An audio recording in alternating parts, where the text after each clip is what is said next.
Welcome back. This is Borahla here. A second vital skill needed in teaching English well is to use teacher talk. Teacher talk refers to the need for a teacher to speak in a modified or simplified way to accommodate the current level of your students. Let's put this simply. Well, of course, you talk differently to different people.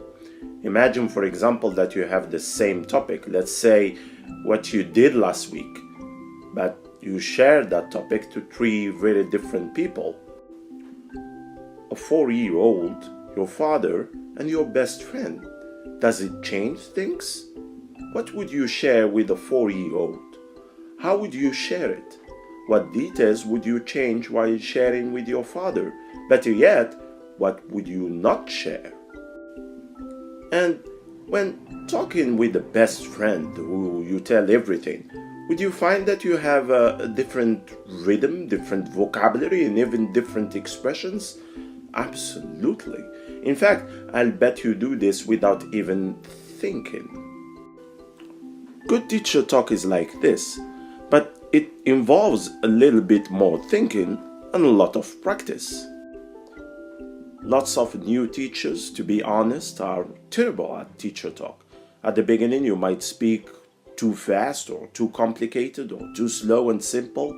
I have seen many teachers have well-leveled activities, but then when the teacher explains the activities to the students, the explanation is in an entirely different level than the activity. But let's not just talk about mistakes we can make. Let's talk about what good teacher talk is. Teacher talk is made up of a lot of qualities that include repetition, reduced grammatical forms, simplified vocabulary, signpost expressions, common cultural references, elaboration, clarification questions, and don't forget, repetition again. Let's look at each. First, let's talk about repetition. Repetition refers to the idea, of course, of restating an idea so that it is clear to the learner. It is an essential language teaching strategy that many teachers over time learn intuitively. Maybe that is why my wife tells me to stop repeating things so often. And I tell her, hey, I can't help it. I'm a language teacher. Also, when repeating something to help learners understand or emphasize its importance, teachers can use signal phrases such as, let me say that again, or in other words. All of these help learners catch the repetition. Second is the use of reduced grammatical forms. This refers to the idea of making complex linguistic elements easy to understand. While many experienced teachers have intuitively learned how to reduce their language structures, many new teachers will have to learn how to simplify things into common tenses and to eliminate unnecessary or confusing phrases and clauses. Third is an easy concept to understand, but a difficult skill to learn, because it means you recognize again, often intuitively, what students in an entire class are likely to know. You would say to yourself, do they know the word justify? Or do they know the word reason? Etc. Another teacher-taught method is the use of signpost expressions, which refer to transitional words or phrases that help guide the learner's attention to the form of structure of an utterance. A signpost is the signal word or phrase such as first, also, for example.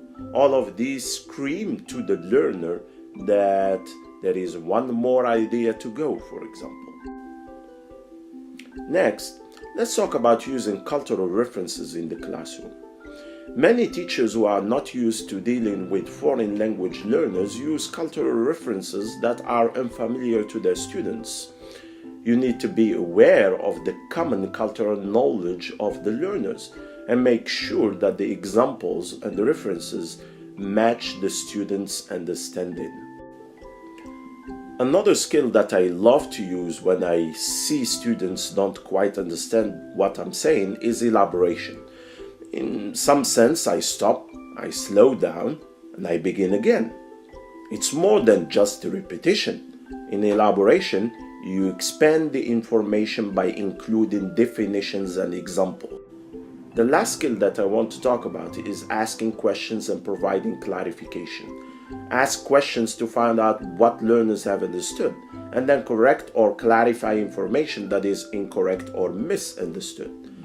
And as a side note, when you do ask questions, please give students time to respond to those questions. Remember that silence can be a great technique in itself to create interest and elicit student participation.